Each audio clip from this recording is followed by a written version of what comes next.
En efecto, es esa época del año, la última semana de enero, donde aquí en el pueblo de Álamos, Sonora, desde hace 33 años se lleva a cabo el Festival Alfonso Ortiz Tirado, que Canal 22 ya ha cubierto en numerosas ocasiones.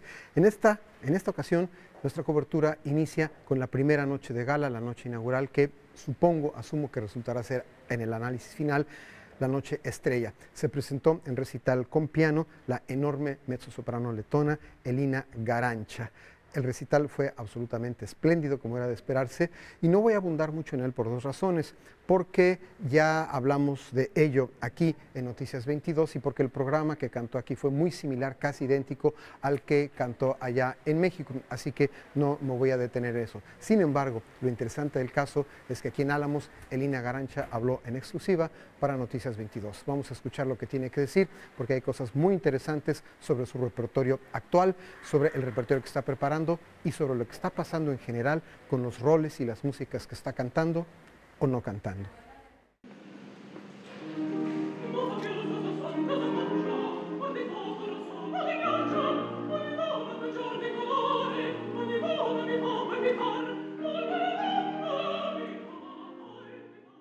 Estamos aquí en presencia de una de las grandes voces de nuestro tiempo, la mezzosoprano letona Elina Garancha, quien está en Álamos para abrir la edición 2017 del Festival Alfonso Ortiz Tirado, después de haber hecho una pequeña gira por México. Ya ha accedido a darnos unos minutos para hablar con nosotros.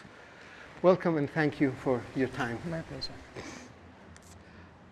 In the last few years, maybe a couple of decades, many musicians, both composers and interpreters and performers from the former Soviet republics have come forth into the world because of the political turmoil and all that. And of course, lots of musicians that we didn't know about have come out from Latvia, from your country. Is there vocal music by Latvian composers that you are singing, that you have been have made known in the world in these past few years to contribute to this outpouring of Baltic music? Yeah, I am trying. It is indeed quite impressive number of singers and artists in general who has come out of Latvia, even from us, for the Latvians, looking in comparison to everything else. I think the main influence has been really from our mythology, from our folk songs, which is a huge amount. Latvia is approximately 2 million, and there is approximately 2 million folk songs, so every Latvian gets a folk song. We do music a lot. We enjoy music. There is enormous amount of professional and not professional choirs and groups and ensembles.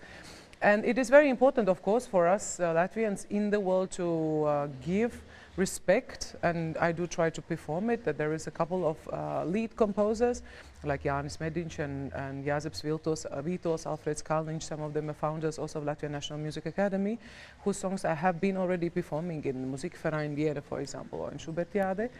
And also from the recent ones, Pēters Vasks is one of the big names in the compositional world and has received, so I recorded some of his songs. And also there's a young Uģis Prauliņš, who is a completely young young composer who is writing wonderful music. My husband, who is a conductor, has also worked a lot with Andris Dzenītis, who is another symphonic composer. So when we have a possibility, absolutely.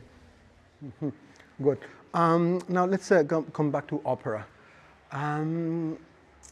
Judging by the recital you performed in Mexico City some days ago, it's evident that there's a very wide range in your interests. I speak generally here, we are sort of curious to know, where did this affinity with zarzuela come from a singer from Latvia? Well, first of all, I think Spain as the country, as the language, as the culture completely fascinated me from the time I first time saw Carmen with Julio Migenes and Plácido Domingo, the famous movie, completely crazy about the dancing, about the flamenco, about the music. My husband, who was born in London but grew up in Gibraltar, obviously being so close to Spain, he knew the country. And somehow there was a period where I really sang a lot in Spain. Through my agencies, I really crossed Spain, starting from north and in different theaters, also in Sevilla, in Valencia, in Barcelona.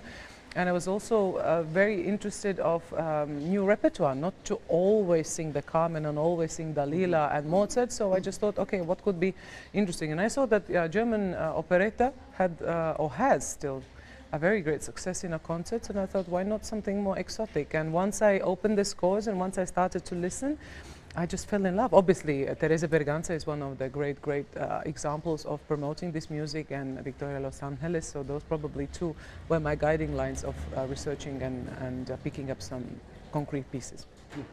Now, already your performances of Baroque music are legendary, yeah, especially Vivaldi. Do you include Baroque repertoire frequently in your recitals, apart from operas and recordings? No, it was a one-time off. Somehow I always felt that Baroque music requires different kind of voice, in size probably, in agility, in management, and I felt that I can blossom and I can develop in bel canto, and after now going into the next step is because again my voice dictates and tells me the direction I want to go, and I feel that this is really where I am in my final stage on developing the future repertoire, which started with Cavalleria Rusticana Stantuzza just recently in December in Paris, and this year I have a debut with Eboli again in Paris, and some song in Dalila next year in Vienna, and Didon. So I have finally grew up. Now, speaking of the same thing, in a few months you will be doing Strauss at the Met. Yeah, my last. Your last Strauss? My last. Octavian.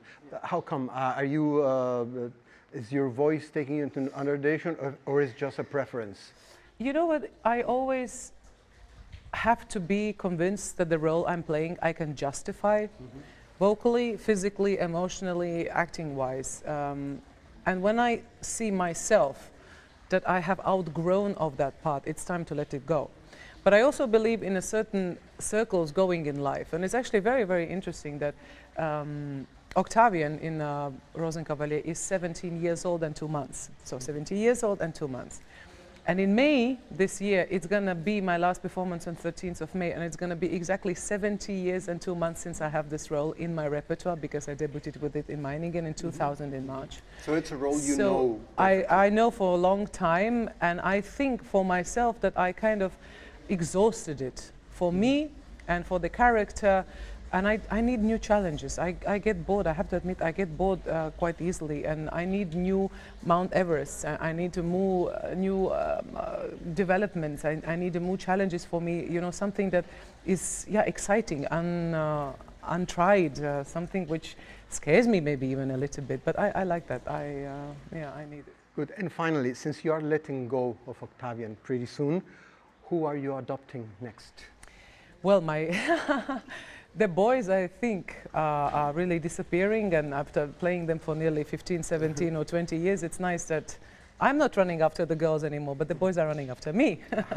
As it should be. As it should be, indeed. So, you know, everything that has actually now in the next couple of years is new, excluding Carmen, which returns after some breaks in my schedule. I'm going to take it back in a repertoire, but as I said, there are a lot of new roles. Eboli Santuzza, which just did Amneris, also Didon von Troiani, Margherita, that I've had and sung, I think, for 12 years from Damnation. So, new world, new decade.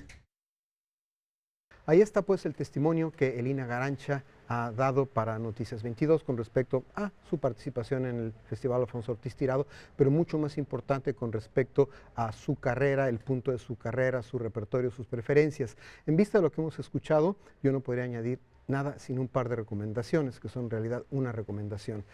Hay que ir corriendo y buscar las grabaciones, si existen, de Elina Garancha cantando la música de su país, la música de los compositores letones, y sobre todo porque ya no está cantando Vivaldi, es indispensable que corran ustedes y buscar las grabaciones de Elina Garancha de la música de Vivaldi. Son realmente excepcionales, y si bien es una pena que ella no vaya a cantar Vivaldi, qué bueno que las haya dejado registradas. Hasta aquí pues nuestro primer encuentro con el FAOT 2017 y con este personaje espléndido, esta magnífica cantante que es la mezzosoprano letona Elina Garancha. Desde Álamos, Sonora, con mi equipo de cámara formado por Javier Contreras, Samuel Aguilar, soy Juan Arturo Brennan para Noticias 22.